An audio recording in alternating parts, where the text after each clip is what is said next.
A New History of Patriarchy, by Franz Jedlicka. There are two ways to explore the history of a social problem. The first is to go back as far as possible in human history. This is the typical approach taken by historians. The second method, however, is to start in the present and investigate in which societies this social problem has already been better resolved. Then one attempts to identify the circumstances that, historically speaking, have facilitated this solution. I have chosen the second method, and based on current international statistics on women's equality, I have selected for my theory those countries where equality is most advanced. For many years, these have been the Scandinavian countries, including Sweden, Finland, and Norway. These countries did something that the feminist author Bell Hooks recommended repeatedly in her books many years later: they combated all forms of violence, including violence in child rearing.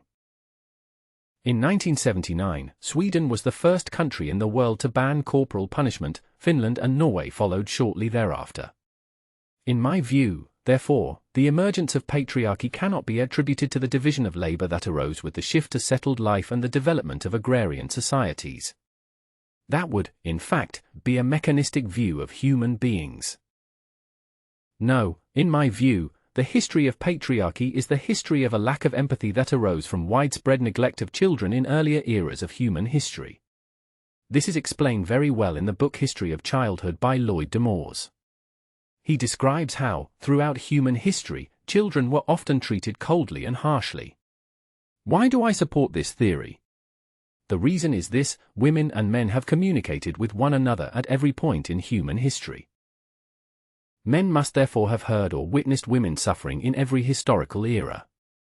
Empathetic men would have responded to this and would have tried to alleviate or eliminate that suffering. Most men in patriarchy obviously did not do so.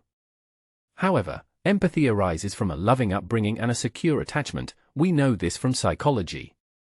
The history of childhood, however, has shown that this loving upbringing was mostly absent over many centuries. Of course, religions have also reinforced and legitimized patriarchy. But religions, too, were shaped by men who were raised in the manner typical of their historical era. The history of patriarchy is thus a history of a lack of empathy, which persisted for centuries due to the neglect of children, and patriarchy has been most successfully combated in those countries that began earliest to promote non-violent and loving child rearing. This is how empathetic societies have emerged. In my peace research, I have also identified a linkage between the legislation of countries and their peacefulness, the legislation-peace nexus.